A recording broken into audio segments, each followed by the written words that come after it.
श्री सद्गुरु महाराज की जय। श्री सद्गुरु महाराज की जय।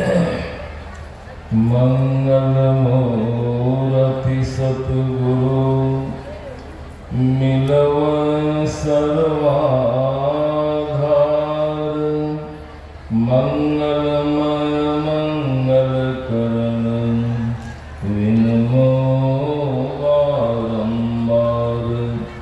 ज्ञान गधि अज्ञान घन सतगुरु शंकर रूप।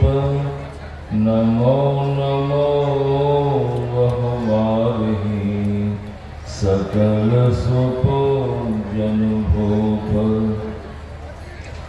अव्यक्त रूप में परमाराध्य संत सद्गुरु महाराज जी के परम पवित्र श्री चरणों में कोटिशः नमन।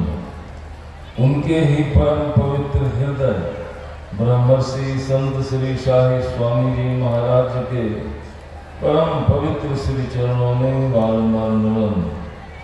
सद्गुरु महाराज के परम प्रिय शिष्यों में से ब्रह्मयोगी ब्रह्मलीन संत धीरेन्द्र ब्रह्मचारी जी के परम पावन चरणों में मेरा बार नमन। मंच पर विराजमान सम्माननीय सर्वशक्तिमान संत महात्मागण, सम्माननीय अखिल भारतीय संत मत सत्संग महासभा के पदाधिकारीगण, दूर सुदूर देश के कोने कोने से आए हुए तमाम धर्म प्रेमी सज्जनों, माताओं एवं बहनों, सबों का अभिनंदन करते हुए मैं पदवंदन करता हूँ। एक बार बोलिए प्रेम से श्री सद्गुरु महाराज की जय। यह जो सत्संग का कार्यक्रम चल रहा है, हम आप सब लोगों ने सुना कि ब्रह्मलीन धीरेन्द्र ब्रह्मचारी जी इसी समय में कल 15 तारीख को उन्होंने ब्रह्मलीन हो गए थे, शरीर को छोड़ा था उन्होंने। उसी संदर्भ में यह हो रहा है। तो इस सत्संग, इस आयोजन को सफल बनाने में हमारे सम्माननीय अखिल भारतीय संत मत सत्संग महासभा और सम्माननीय बड़ी बहना ग्राम वासियों के संयोग से यह अखिल भारतीय संपन्न होने जा रहा है। तो सत्संग में अभी जो कहने का विषय आया है कि गुरु, यो तो संत कबीर साहब की वाणी में गुरु नाम है ज्ञान का। संसार और परमार्थ, ये भौतिक जगत के गुरु और अध्यात्म जगत के गुरु। अभी हम लोगों ने सुना, हमारे महासभा के एक सदस्य बतला रहे थे कि सत्संग योग भाग प्रथम में है गुरु तीर्थ। गुरु तीर्थ बड़ा उत्तम तीर्थ है। मैं उसका वर्णन करता हूँ। गुरु के अनुग्रह से शिष्य को लौकिक आचार व्यवहार का ज्ञान होता है और विज्ञान की प्राप्ति होती है और वह मोक्ष प्राप्त कर लेता है। जैसे सूर्य दिन में प्रकाशित होते हैं, चंद्रमा रात में प्रकाशित होते हैं और दीपक केवल घर के भीतर उजाला करता है, परंतु गुरु अपने शिष्यों को हृदय में उत्तम बुद्धि देकर के उनके अंदर जगत को प्रकाशपूर्ण बनाते हैं। ऐसे होते हैं गुरु, संत सद्गुरु। मैं वर्षों कुपा घाट में रहा हूँ, तो रात्रि का समय था।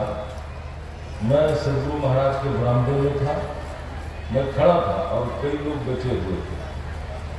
तो सद्गुरु महाराज ने कहा, इनसे खगड़िया कॉलेज के प्रोफेसर डॉक्टर विश्वानंद बाबू, वो गुरु महाराज के सामने बैठे हुए थे। तो गुरु महाराज ने कहा, प्रोफेसर साहब, मैंने बहुत ठोकरें खाई, बहुत मेरी दुर्दशा हुई, तब कहीं संत सद्गुरु बाबा देवी साहब के जैसे गुरु मिले, इसलिए मैं बड़ा भाग्यशाली हूँ। तो प्रोफेसर साहब झट से खड़े हो जाते हैं, हाथ जोड़ते हुए उन्होंने कहा, गुरुदेव आप भाग्यशाली हैं तो मैं सौभाग्यशाली हूँ। तो गुरु महाराज ने पूछा कैसे तुम सौभाग्यशाली हो? आपको तो बहुत ठोकरें खानी पड़ी, बहुत दुर्दशा हुई, तो कहीं परम संत सदगुरु जैसे बाबा देवी साहब जैसे सदगुरु मिले और मुझे तो कुछ भी नहीं करना पड़ा, आपके जैसे महान संत सदगुरु मिले, इसलिए हम आपसे विशेष सौभाग्यशाली हूँ।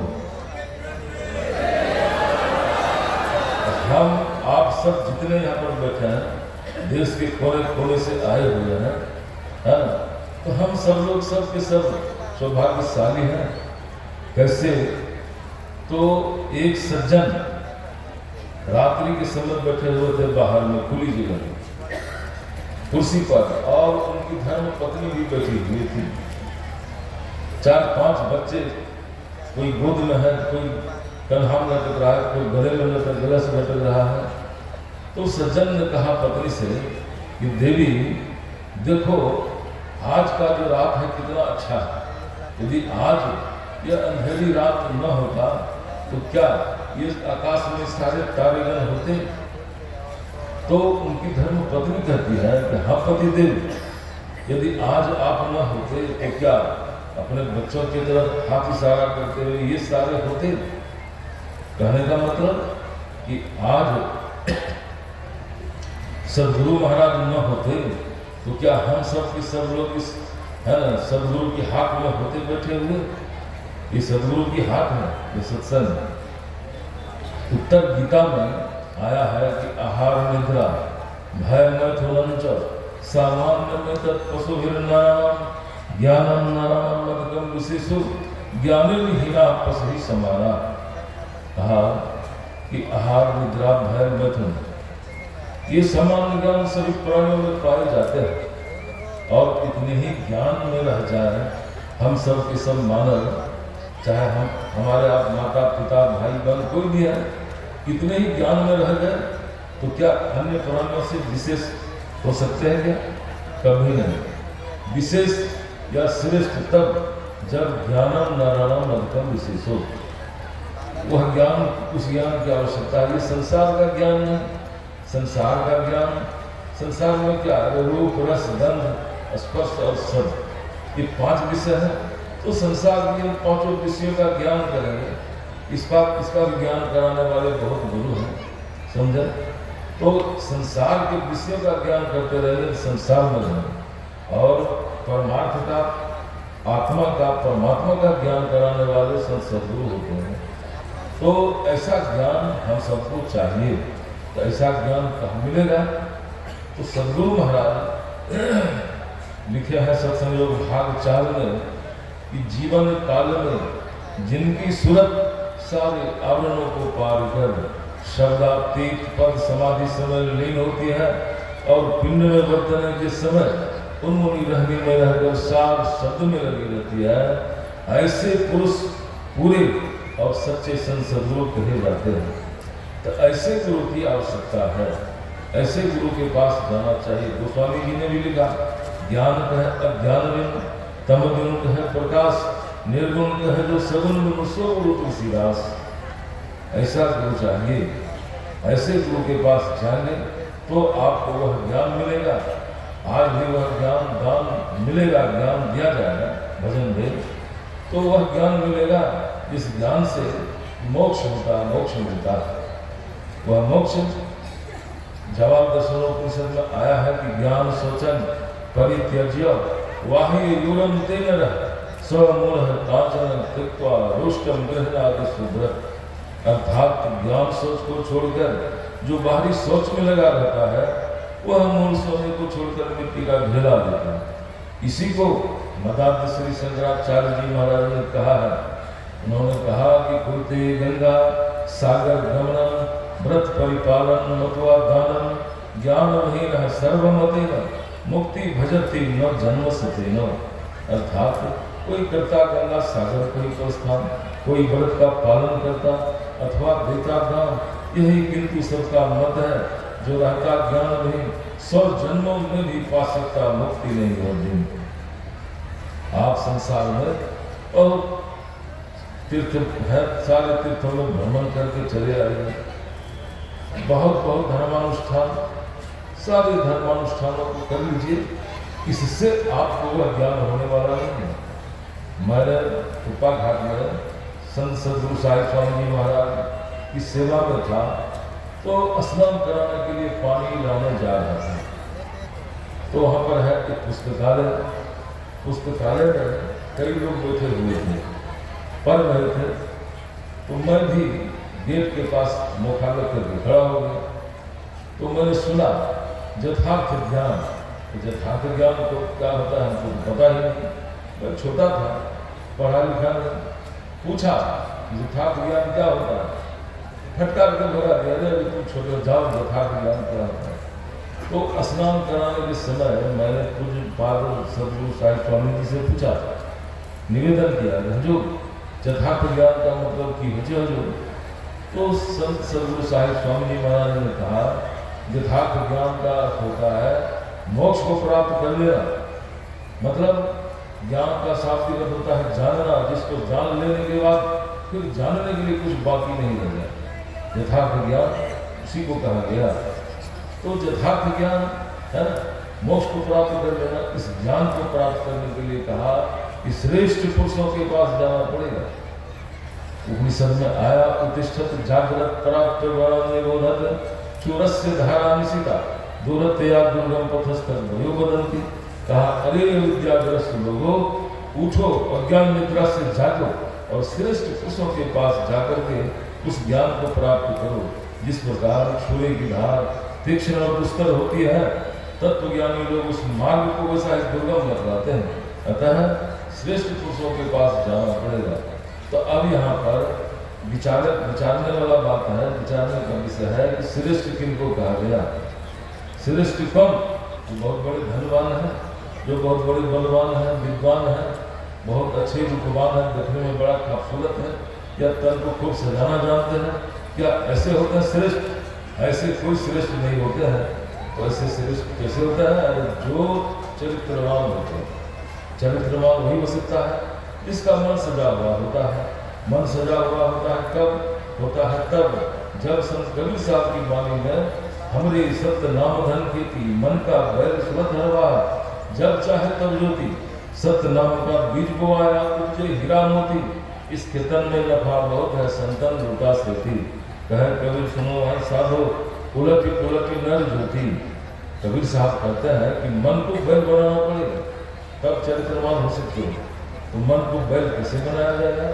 बनाया जाएगा जिस तरह से हम सब लोगों को दीक्षा मिला, ज्ञान मिला, ब्रह्म मुहूर्त में जग करके ध्यान करने के लिए, दोपहर में, फिर शाम में, फिर रात्रि के समय भोजन करने के बाद जब आप जाते हैं विश्राम के लिए, तब भी उस समय भी थोड़ा ध्यान करके सोना चाहिए। ये चार वक्त जो मन को ध्यान में लगाता है, तो ऐसा मन बिल्कुल बस में होता है, ऐसा मन सजा हुआ होता है जिसका मन ध्यान में लगता है। तो ऐसे होता है चरित्रवान। ऐसे के पास जाएंगे तो आपको वह ज्ञान मिलेगा। अभी हम लोग सुन रहे थे ना, हमारे पूज्य पाद स्वामी करुणानंद जी महाराज बतला रहे थे, वासी धाम से आए हुए हैं। सदगुरु महाराज की वाणी में मुक्ति मार्ग जानते साधन करते नित्य, साधन करते नित्य सतचित जग में रहते, दिन दिन अधिक विराग प्रेम सत्संगों करते। ऐसे होता श्रेष्ठ। ऐसे के पास जाएंगे तो आपको वह ज्ञान, जिस ज्ञान के लिए गुरुवार ने कहा कि दृढ़ ज्ञान, अरे जिस ज्ञान में कि कभी किसी अदल बदल ऊंचा नीचा कुछ नहीं, बस एक समान होता है वो ज्ञान। वो ज्ञान ऐसा, आप देखिए कि संसार में बच्चे लोग पढ़ाई करते हैं, तो पढ़ाई करते हैं, बड़े बड़े धनवानों अपने अपने बच्चों को भेज देते हैं पढ़ाई करने के लिए बाहर, बहुत धन खर्च करते हैं पढ़ाई करवाने में, पढ़ने में। तो परीक्षा हुई, लड़का आया घर, अब माता पिता खड़े हो जाते हैं, पूछते हैं लड़के से, बेटे अरे तुमने जो परीक्षा दी तो परीक्षा का क्या परिणाम आया? तो पिताजी वो कलेक्टर साहब का बेटा फेल कर गया। फिर माँ उधर से पूछती है, बेटा अरे तुमने बताओ तुम क्या किया, तुम जो परीक्षा दी क्या परिणाम आया, क्या फल आया, क्या कहने वो लोग MBBS डॉक्टर साहब है ना, दिल्ली का बहुत बड़ा डॉक्टर, उसका भी बेटा फेल कर दिया। फिर पूछते इधर से पिताजी डांटते हुए, अरे तुम न बताओ तुम क्या किया? क्या पिताजी, उस सबसे मैं बाहर थोड़ा हूँ पिताजी, हम भी उसी लाइन में, मतलब मैं भी फेल कर गया। ये बाहर का जो ज्ञान है, आप सब लोग बैठे हुए हैं, सुन रहे हैं, बहुत ऐसे हैं कि सुन रहे हैं, समझ रहे हैं, अंतर्गमन कर रहे हैं, और कुछ ऐसे हैं इस कान से सुन रहे हैं तो दूसरे कान से निकाल के चले जा रहे हैं, कुछ सुन रहे हैं तो समझ नहीं रहे हैं। तो बाहर का ज्ञान ऐसा ही होता है, लेकिन वह जो ज्ञान है, वह ज्ञान जैसे संत कबीर साहब की वाणी में है कि जे पहुँचे ते कहीं गए, तिनकी एक एक बात सब सियाने, एक मत सबकी एक एक जात।